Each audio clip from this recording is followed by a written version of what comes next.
We're sitting down once again with Dr. Shafer. Today, we're discussing election stress. It's the week of the elections. Everyone is stressing out over this. How do we manage to get past this without politics burning bridges? Because we all have differences of opinion, but it's really come to a head this year. So, how do we manage our stress when it comes to this, Dr. Shafer? Eric, that's such an important question and so timely, as you said. You know, earlier this year, people were polled, and polls showed that up to 70% of Americans were already anxious about the upcoming election. And that's just been growing. We know that we've even seen violence in the season heading up to the election, and it's just really stressful. So if you're feeling that way, you are not alone. It's important to understand that at least half of Americans have reported at this stage feeling really stressed, potentially depressed, and anxious about the election. So you're not alone. Now, there are things that you can do. We all have to go through the election process, and we're all grateful that we get to. One thing we can do to empower ourselves is simply to vote, to focus our attention on the one thing we can do that is truly our decision to make in this process, and start with that. But as we are trying to decide how to vote, because now actually the majority of voters in the United States are independents, and so that means they may be needing to reach out to media sources to make their decisions. It's really important that we are reaching out to sources that are not necessarily partisan or charged and are more data driven and just giving us the information of policies so that we can make informed decisions and stay out of the argumentative side of politics when we're trying to learn how we want to vote this November. It seems that everyone has an opinion. It all differs. So making sure you're going someplace that deals solely in facts and not people's opinions of those facts is so important to stemming the overwhelming amount of misinformation that is available everywhere we look right now. Exactly. Now, when it comes to our family, our friends, growing up, there was always this belief that you don't talk about politics around family or friends because it can cause divisiveness.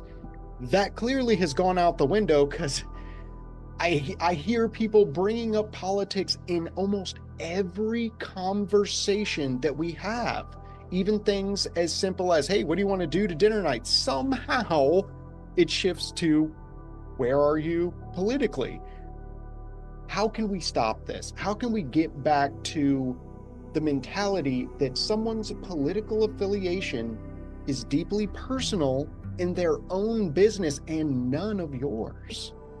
Right. I think it goes back to, again, recentering ourselves into the whole point of the election process, which is that we get to vote.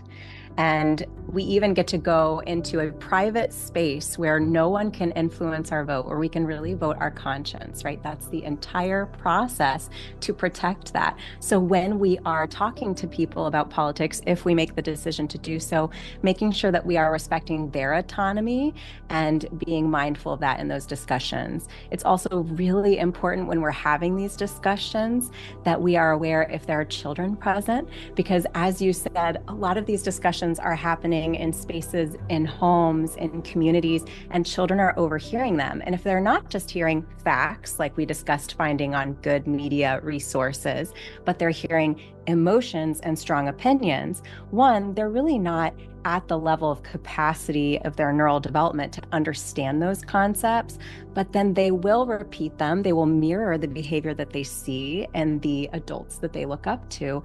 And then they may go into their communities or into their friendships on the school playground, and then all of a sudden have increased anxiety because they are at odds head to head against people that they previously thought that they could really connect with. So allowing them to just be kids and play and not get involved in the adversarial aspect of politics is really important. It's great that they're learning about their civic duties and that they're learning about why we have the system that we have in America and how important it is, but the actual party part of it, they don't need to be a part of that. Now, one last question. for you, Dr. Shafer. Let's move slightly past the election. The results are in. We have who is going to be our next president.